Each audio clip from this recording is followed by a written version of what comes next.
Today, we are going to be talking to George Takei, an actor best known for his role as Lieutenant Sulu on the original Star Trek, as well as a longtime human rights activist and spokesperson. He's the co-author right now of the just-released and on the New York Times bestseller list graphic memoir, They Called Us Enemy. He's also got a series that he'll be talking about a little bit later, coming out on AMC, a 10-part series about more or less the same subject. He's got 2.9 million followers on Twitter and I think like 10 million followers on Facebook. So basically at the age of 82, he has more going on than he had when he was 28. And that's a good place to be. So first of all, thank you so much for doing this. It's a pleasure. Thank you very much for inviting me. And we're not going to be talking about Star Trek today, although I would be remiss if I didn't say that in 1966 I was in 7th grade. So, I mean, you still appear in my dreams from time to time. I was such a perfect target audience for Star Trek. Well, I was your dream boy. Well, I wouldn't go that far, but maybe, who knows? So what we are going to be talking about is They Called Us Enemy. This is a graphic memoir. It is about a very upsetting time in your life and a very upsetting time, a very bad time in the history of America. I'm going to let you start out the story. The story begins with you as a child, I believe a child of 5, being awakened under frightening circumstances. Tell us what was happening. Yes, I had just turned 5 years old on April 20th, 1942, and it was a few weeks after that birthday that my parents got me up very early one morning, together with my brother, a year younger, he was 4, and our baby sister, who was an infant. And they dressed us hurriedly, and my brother and I were told to wait in the living room while our parents did some last-minute packing in the bedroom.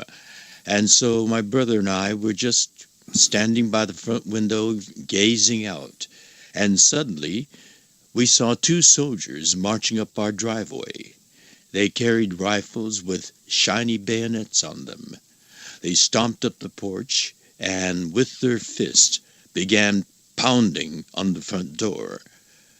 It was a terrifying sound. The whole house seemed to tremble with that pounding. My father came out of the bedroom and answered the door, and literally at gunpoint, we were ordered out of our home. My father gave my brother and me small packages to carry.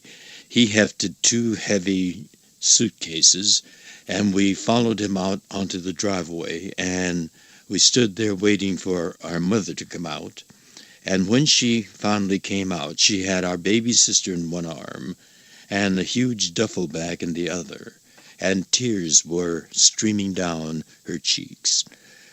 It was a terrifying morning that I can never forget. And this is all having to do with so-called Executive Order 9066. This is Roosevelt's executive order that gave the military broad powers to ban any citizen from a 50 to 60-mile wide coastal area stretching from Washington State to California and extending inland into southern Arizona. You're experiencing the beginning of the internment of Japanese Americans at this moment, right? That's correct. So, it might be worthwhile to just dial back a little bit and set the scene a little bit more and talk about who your family was. Your mom was a U.S. citizen. Your dad wasn't, but he was an Anglophile. You were named after King George VI. Is that correct? That's right. I was born in 1937, the year that King George VI was crowned. My father was born in Japan, a province called Yamanashi at the foot of Mount Fuji. But he lost his mother, my grandmother, paternal grandmother, when he was very young. And my widower grandfather decided he's going to seek new opportunities in the U.S. And so he came to San Francisco with his two boys. My father was the younger of the two boys. And so my father grew up in San Francisco. He was reared there, educated there, and he always considered himself a San Franciscan. And he was very Americanized. He spoke English fluently, Japanese fluently, and so we were Americans. But when Pearl Harbor was bombed, hysteria, fear of another bombing on the West Coast would hit, and that fear, that hysteria, swept all across this country, and we happened to look different from the rest of America. We happened to look just like the people that bombed Pearl Harbor. And so that hysteria, together with racism, combined to stampede even the President of the United States. And he signed, as you said, the executive order numbered 9066, which ordered all of us to be imprisoned with no charges. Mm-hmm. There were no charges, therefore no trial. Due process, the central pillar of our justice system, simply disappeared. And the soldiers came to our home and rounded us up together with 120,000 other Japanese Americans from the West Coast and imprisoned us in 10 barbed wire prison camps in some of the most hellish places, most isolated places in the United States. We were, on February 19th, President Roosevelt signed the executive order, and the construction of the barbed wire prison camps began. But when we were rounded up, the construction wasn't finished yet. So we were taken to Santa Anita Racetrack, mm-hmm. a glamorous racetrack where movie stars used to go and bet on horses. But that became a assembly center was the term that they used. There was a chain link fence around this once glamorous racetrack with concertina wires around at the top, and armed U.S. military men were guarding over us. It became a temporary internment camp where we were housed in horse stalls. Mm. We were herded over to the stable area, and each family of comparable size to ours, we were 3 children and 2 parents, 5 of us, and we were assigned a horse stall, still pungent with the stink of horse manure. Mm-hmm. But to 5-year-old me, I thought it was fun to sleep where the horsies sleep. Right. And we showered where the horsies were washed outdoors.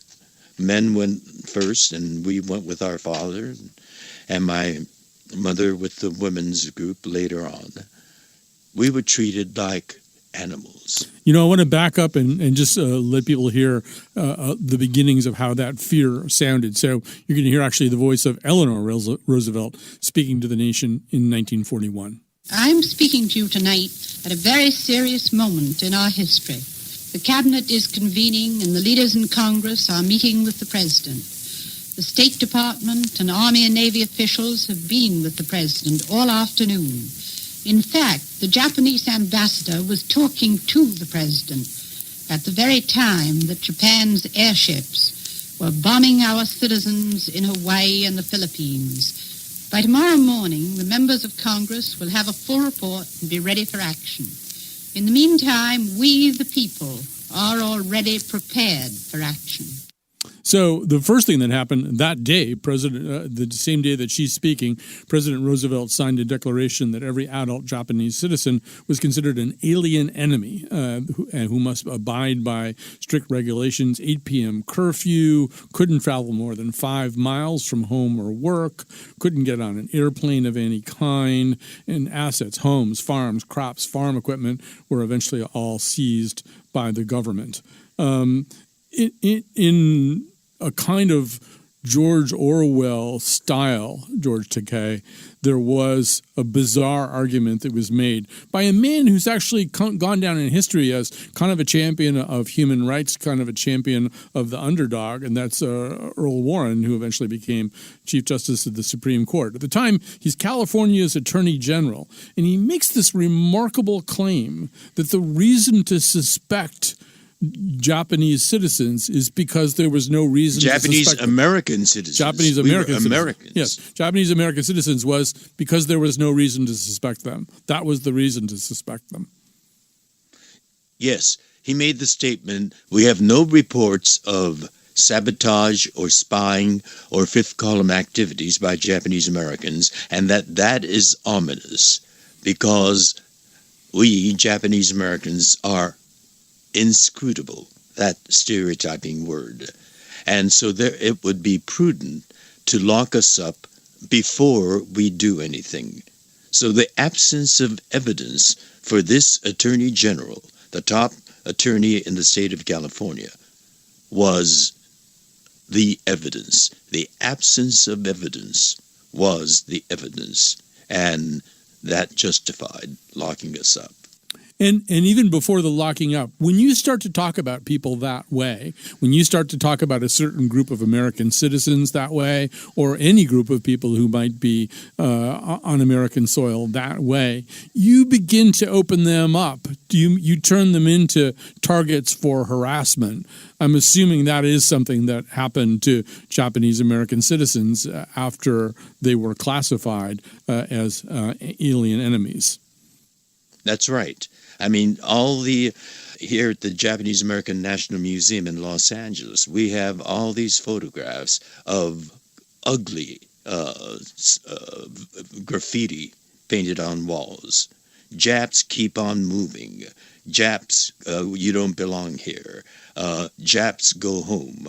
And that's kind of an echo that we hear today of go home or lock her up. Mm-hmm. The slogan was, lock up the Japs. So we keep repeating history. And I wrote my autobiography in 1994 with this chapter of American history as the beginning of my autobiography. But still, to this day, I'm confronted by people that I consider well-read, well-informed people. When I tell them about my childhood imprisonment, they're shocked. Mm-hmm. And I'm shocked that they're shocked because I've been lecturing at universities all across the country.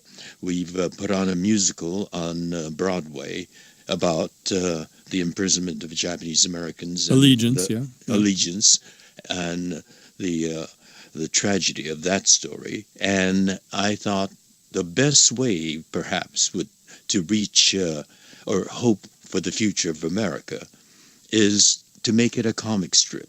Mm-hmm.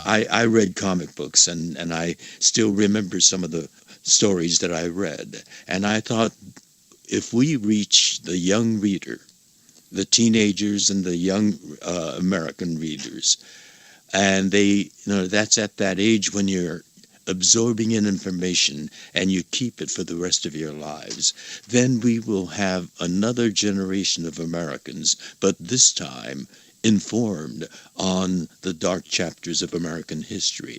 And if we have enough Americans in the future that know this history, hopefully it won't repeat itself. But alas, we are repeating it already is now. Right, and I want to play a clip here that'll sort of give you a sense of what George Takei is saying about how some of the rhetoric of 1941 sounded an awful lot like things that we hear today. This is from news footage recorded 3 months before the opening of the American internment camps for Japanese American citizens. Frankly, my view is, and I include the Germans so-called, in what I have to say about the Japanese. We ought to exterminate both of them. There's no place for either of those races in the world today. What do you think of the Japs, the Japanese people?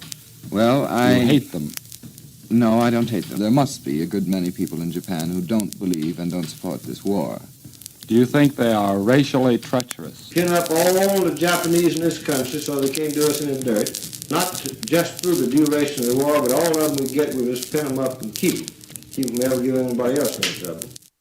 So George Takei, echoes of today in some of those comments in the way that people were depicted. You know, I want to hone in on something you said. You talk about how surprised you are when you find out that Americans just don't know that you were at the age of 5 imprisoned along with so many other Japanese Americans. You know, the thing that I've been finding lately, and I don't know if you've run into this or not, but as the conversation has heated up about the facilities along the border where families are being separated, families are being held in squalid conditions, you know, when I bring up the American internment of Japanese Americans, I bring it up the way I assumed 100% of Americans did, as an incredible article of shame. But I've actually run into people on social media and elsewhere who instead cite it as kind of a benign precedent, saying, oh yeah, we can do this. We did it in 1941 with the Japanese Americans, as if that made it okay that it had been done before. Have you run into that particular twist on history? Well, social media has become rampant with trolls who are totally mindless, and I think there seems to be a streak of evil in them. I can't believe intelligent people could say and do the kind of things that they say on social media. Yes, I've come across all of that still today. They say, you know, well, my father fought in the Pacific Theater, and the Japs did this and that. Well, we were Americans. I mean, they just can't draw that distinction. I mean, there are people, you know, America, the United States is a diverse country with people that have come from all over the world. All of us are descendants of immigrants at one point or another. My grandparents were the ones that came to the United States. And whether they came from Italy or Norway or Latin America, we're all from from somewhere else in the world. And that's our strength as Americans, our diversity coming together. And if we can work together as a people, united as a team, and taking advantage of our diversity, then we can be the ideal of what our founding fathers imagined. But we are fallible human beings. I want to tell people a little bit more about how these camps were depicted to Americans, and then have George Takei talk a little bit about what the reality of those camps are. So take a quick break and a deep breath. We're going to come back with George Takei to talk a little bit more about some of the stories contained in his newly released graphic memoir, They Called Us Immigrants. He said the U.S. is looking for spies, so we have to live in a place called Manzanar, where a lot of Japanese people are. Stop it, don't look at the gunmen. You don't want to get the soldiers wondering if you're gonna run or not, because if you run then you might get shot. Other than that, try not to think about it. Try not to worry about it being so crowded. But someday we'll get out. Someday. As soon as war broke out, the FBI came and they just come to the house and you have to come.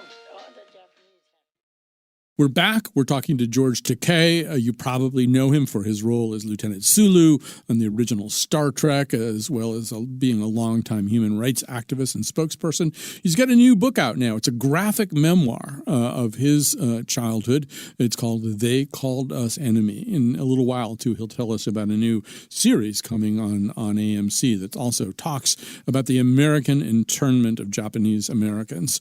Before we come back with George Takei, I want to play a a clip from a 1942 Office of War Information Motion Picture Bureau propaganda film designed to alleviate concerns some Americans were having about how the Japanese Americans were being relocated. So in this film, you see, in this clip, you would see buses full of smiling Japanese families being driven to their happy new homes in these various camps. You see children playing, classes are being taught, men are working, everything is just wonderful. Here's what that sounded like. Now they were taken to racetracks and fairgrounds where the Army almost overnight had built assembly centers. Santa Anita Racetrack, for example, suddenly became a community of about 17,000 persons. Here they would build schools, educate their children, held church services, issued their own newspaper, organized nursery schools, and some made camouflage nets for the United States Army.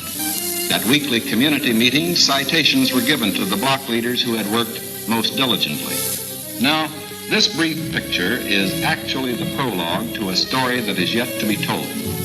The full story will begin to unfold when circumstances permit the loyal American citizens once again to enjoy the freedom we in this country cherish, and when the disloyal have left this country for good.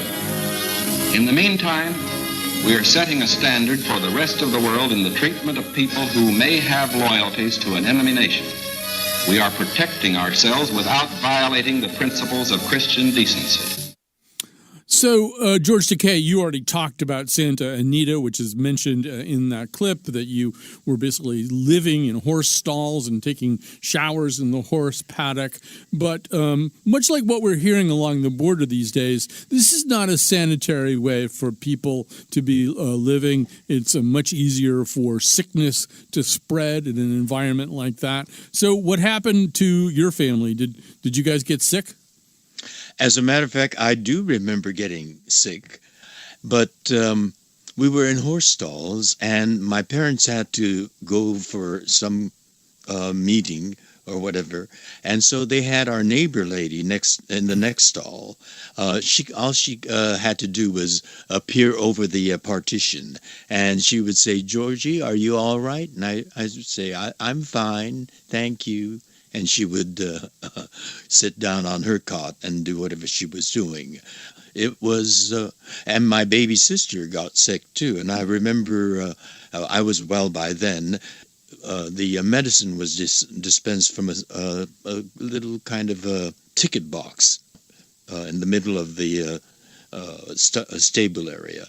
And since my father was someplace else, my mother would take my brother and me and my sick baby sister to that ticket office and get the medicine for her. So yes, illness was rampant at Santa Anita. Now, Santa Anita was intended to be temporary. Your next stop was in Arkansas, and as I understand it, all of you were tagged like cattle with these little pieces of paper to keep track of who you were, and then loaded onto trains. And maybe you can pick up the story there about your travel from Santa Anita to this new camp in Arkansas. That's correct. We were tagged. We had to wear the tag all the time, and we were put on trains with armed guards, sentries at both ends of each car, as if we were criminals. They treated us like animals, or on the train like criminals.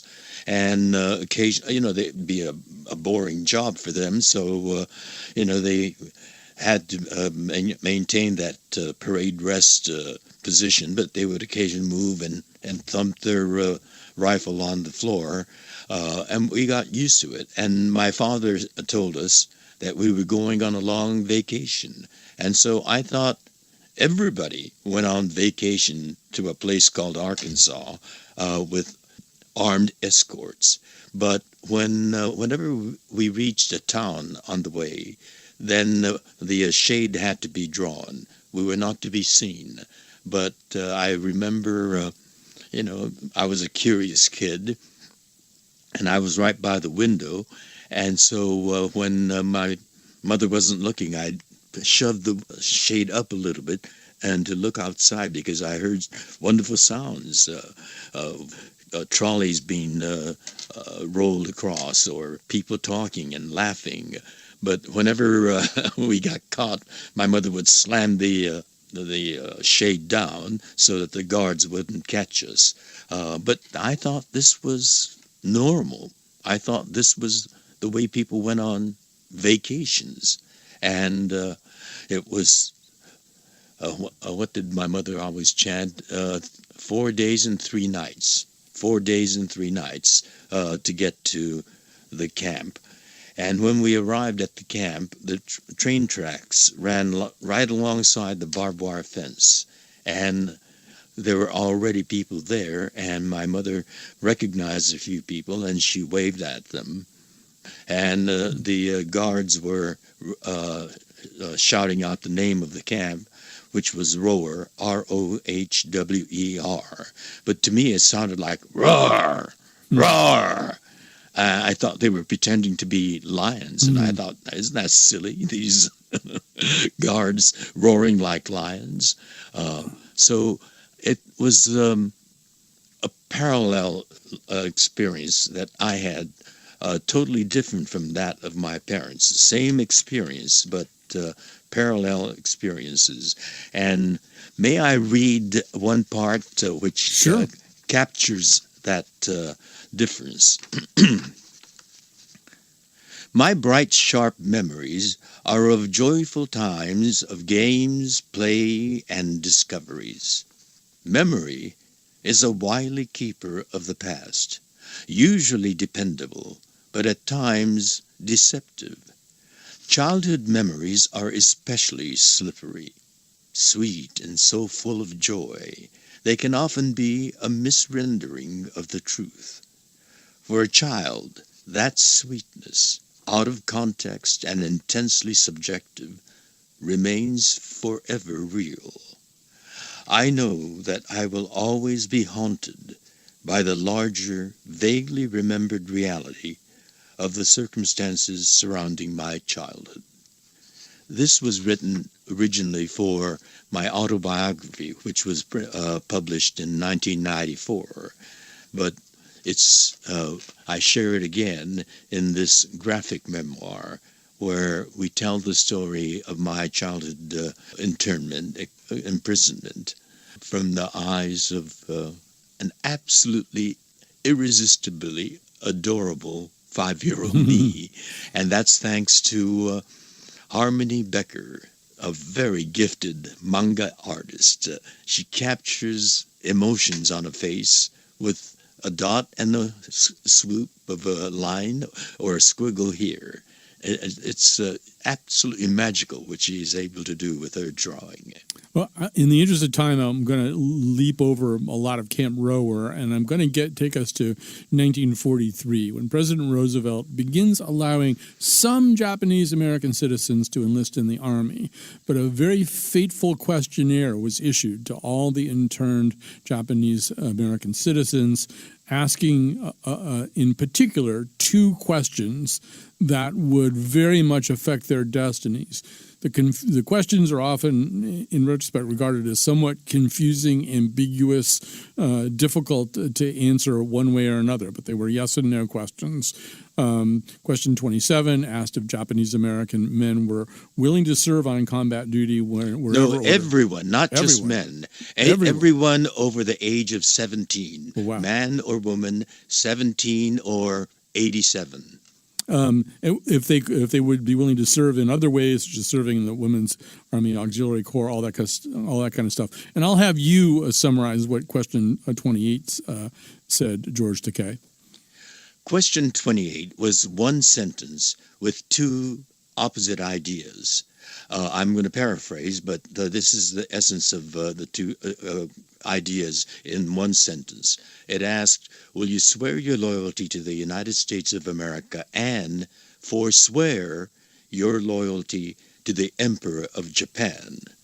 The Emperor of Japan. We're Americans. My mother was born in Sacramento, California. My father was born in Japan, but he was brought to San Francisco as a child, and he's always considered himself a San Franciscan. And we never had a loyalty to the emperor. But the government presumed that we had an inborn racial loyalty to the emperor, which was insulting. So if you answered no, meaning I don't have a loyalty to the emperor to forswear, that no applied to the first part of the very same sentence. Will you swear your loyalty to the United States? If you answered yes, meaning I do swear my loyalty to the United States, then that yes applied to the second part of that sentence meant that you were confessing that you had been loyal to the emperor and now were prepared to forswear that loyalty and repledge your loyalty to the emperor of Japan. This was an ignorant question that the Japanese American took as deeply offensive, insulting. So your parents answered no because of that. And it was preposterous. And the consequences were huge. They were reclassified as disloyals. Your family was transferred to a much more militarized camp in California, a notorious place called the Tule Lake Relocation Center. You know, we've avoided, because it's so controversial, the term concentration camp in this conversation so far, but it's not much of a stretch to call Tule Lake a concentration camp. This was a highly militarized facility where you were truly treated as enemies at this point. Let me define the word concentration camp according to the dictionary. It's the concentrated imprisonment of people that have in common a heritage or race or culture or faith for political purposes. That's the definition of a concentration camp. And so all 10 of the prison camps that we were imprisoned in were concentration camps. People conflate that with that word with the Jewish Holocaust in Europe. That is a whole different kind of camp. They were concentrated not for political purposes, but the intent was a systematic program of a campaign of annihilation of a people. They were death camps. They were extermination camps. Concentration camp becomes almost a euphemism when used in the context of Holocaust. We Japanese Americans were imprisoned in concentration camps, but to really underscore the militarized nature of Tule Lake, the segregation camp for disloyals, it had 3 layers of barbed wire fences and a half a dozen tanks patrolling the perimeter to intimidate people who were goaded into outrage by, the series of outrages, and the loyalty questionnaire coming a year into imprisonment was really beyond rationality, because right after Pearl Harbor, young Japanese Americans, like almost all young Americans, rushed to their recruitment centers to volunteer to serve in the U.S. military. This was answered with a denial. They were denied military service and categorized as enemy aliens, and then imprisoned for a year until the government realized that there's a wartime manpower shortage. And here were all these young people that they could have had, but they had been classified as enemy aliens. How to justify drafting people out of a barbed wire prison camp? Their solution was this ill put together loyalty questionnaire. And there were thousands of young people who were so determined to prove their loyalty that they bit the bullet, swallowed that ugly taste, and answered the questions as they thought the government wanted them to. And they answered with yeses to those 2 offensive questions. And they went to fight in the military. They were put into a segregated all-Japanese American unit and sent to the battlefields of Europe. And there They were literally used like cannon fodder, but they fought with incredible courage and indeed heroism, and they sustained the highest combat casualty rate of any unit of its comparable size. When the war ended, they came back to the United States as the single most decorated unit of the entire war, the 442nd Regimental Combat Team, the segregated all-Japanese-American unit. And they were welcomed back on the White House lawn by President Harry Truman, who said to them, "You fought not only the enemy, but prejudice, and you won." But when the loyalty questionnaire came down, there were also another kind of heroes. They were the young men who said, "I am an American, and I will fight for my country, but I will fight as an American.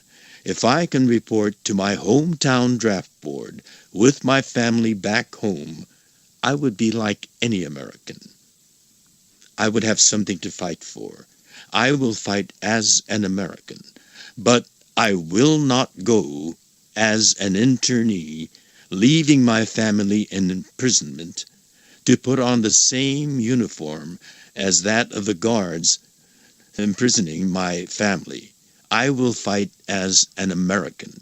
Now, I think these people were courageous people to take on the might of the entire United States, but they were also principled people and very American young men.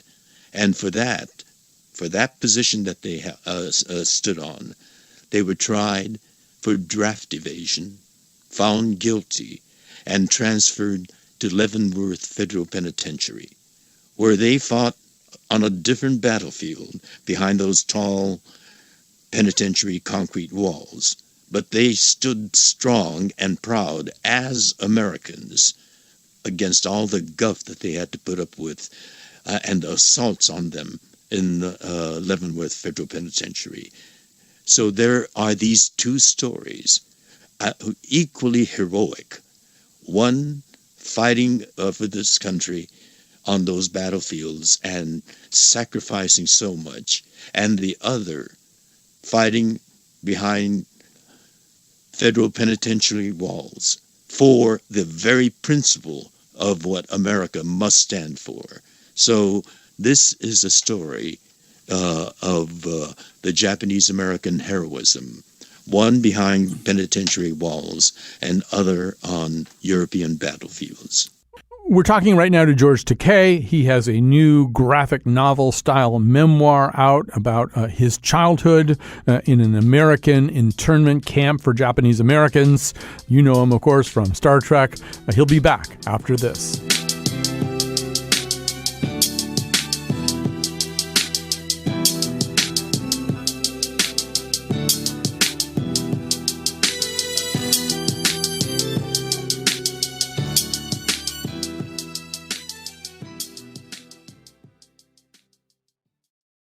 Today's show was essentially a special project entirely put on the air by producer Josh Nalea.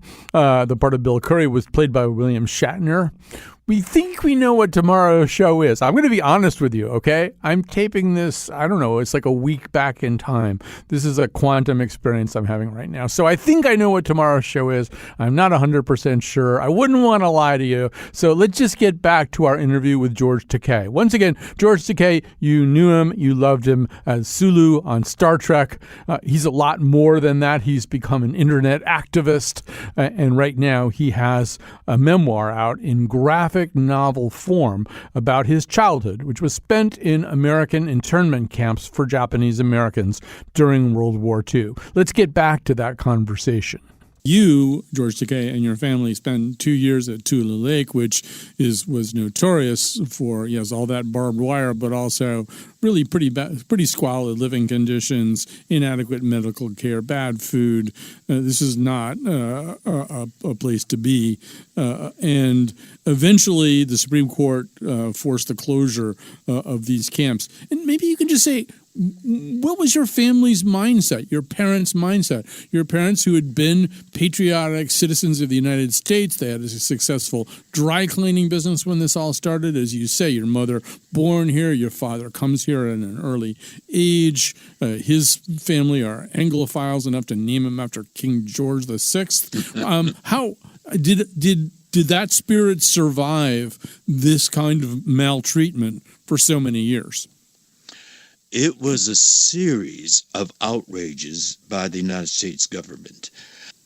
At the Tule Lake camp, young men who had initially volunteered to fight for this country had by this time now become radicalized. And their attitude was, all right, you're going to consider us the enemy and treat us this way and demand that kind of loyalty questionnaire. We will, and they had answered no to that. They said, we're going to show you what kind of enemy you have to put up with. We will become the enemy that you imagine us to be. And they became very physically activist. They jogged around the block with the headband wrapped around their head with the Japanese military flag, the rising sun with the rays on it, and they used the Japanese cadence. Instead of up, 2, 3, 4, they would go washoi, washoi, washoi.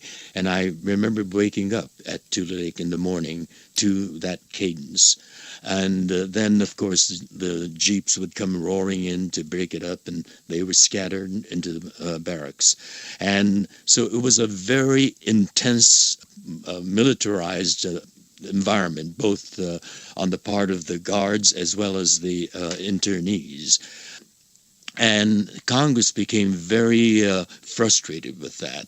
And so they said, all right, if you're going to be so Japanese, then we're going to give you the right to renounce your citizenship. They were all, American born. And so they passed the bill that's called the Denaturalization Bill, which permitted American citizens to renounce their citizenship during wartime in a barbed wire prison camp, and particularly a prison camp with 3 layers of barbed wire fences and intimidating tanks patrolling the perimeter. That in itself is an outrageously un-American act. And so these radicals acted on it, and they renounced their citizenship. But that was only a few, and Congress wanted more people to renounce. And so to really intimidate the people imprisoned at Tule Lake, they announced that in 1944, when the war was still raging, they're going to close down Tule Lake. They're going to let out all of the internees. There were rednecks taking pot shots at white people driving in to visit us in the internment camps. What's going to happen when the irony of the barbed wire fence was, yes, that confined us, but it also protected us from the radicals outside. And when the government threatened to let us out, no barbed wire fence, and we were going to be open to any kind of hate out there. It was terrifying. And the radicals then campaigned to say, if we get enough people to renounce their citizenship, then we can force the government to keep Tule Lake operating. And out of fear and in an effort to protect the family, my mother did that incredible thing of renouncing her American citizenship and helped keep Tule Lake up and protecting us. But then when the war ended, that renunciation came back to bite us like with a vengeance. My mother's name was on the list of a ship sailing for Japan to deport the renunciants. My mother was born in Sacramento, California. If they were going to deport her, that's the place that they should have sent her to. But she was going to send her, and we were going to go with her. I mean, we're going to be a family. We were going to be sent to a war-torn, devastated country. The people there are scrambling in the ruins to find food or clothing. We were going to be sent there. I don't know what I would have turned out to be. I would have been definitely a different person if we were on that ship. You know, before we run out of time, first of all, I want to make sure we mention George Takei, this 10-episode dramatization that's coming out on AMC. Tell us what it's called again. It's called The Terror Infamy. The Terror Infamy taken from the word that he used to characterize Japan's bombing of Pearl Harbor. But infamy in this case is 4 years of infamy that President Roosevelt inflicted on us. You know, and I want to just ask you one last question about sort of who you did become. As you said, had all that happened, you would have become a different person. You've become obviously passionately political. You're still passionately political on a daily basis. But I also just want to mention that, okay, 1966, I'm this dopey seventh grader watching Star Trek. You're probably the first Japanese person of Japanese ancestry that I see on TV who's not in a war movie. I mean, you know, in terms of representation of Japanese people, Japanese American people, you know, I don't think there was much other than as former enemies. And suddenly here we are confronted with this idealistic utopian vision of the future where kind of a multiracial, multinational, multiplanetary group would work together for betterment. You must be somewhat proud of the fact that in a way, you know, you stood in for a lot of people who had never been so positively represented.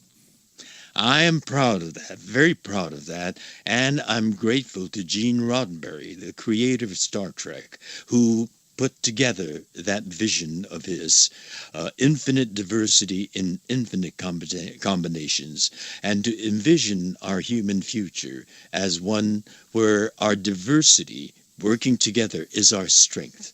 The diversity is the strength, and our working together in unison is our power. And so I'm very grateful to Gene Roddenberry for have cast me in that role. So we've been talking to George Takei, the graphic memoir, which is already leaping up the bestseller list of the New York Times. The graphic memoir is called They Called Us Enemy. It has been an honor and a privilege to talk to you, sir. And if you'll just grant me this one wish, Mr. Sulu, set a course for the next break. Aye, sir. Warp 3. Thank and you may so you much. live long and prosper. Thank you so much, George Takei. It's my pleasure. Thank you. So it turns out that the break comes at the end of the show. It's a break with our show. But we've had a great time with George Takei. Thanks very much to Josh Nalea, the producer who set this whole thing up. And one of my childhood dreams has been fulfilled. How many days can you say that? Come back tomorrow for whatever it is we're doing. And I am not a criminal.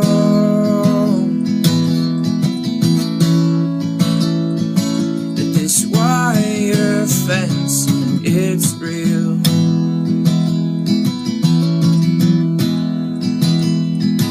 And I 10710. Pack your things, we leave tomorrow.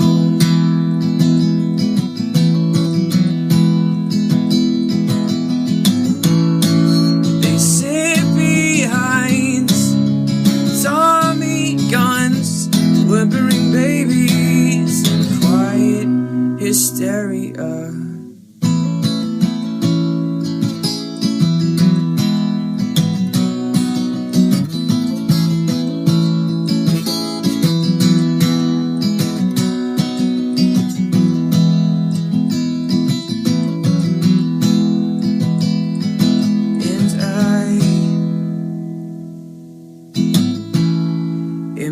not a criminal,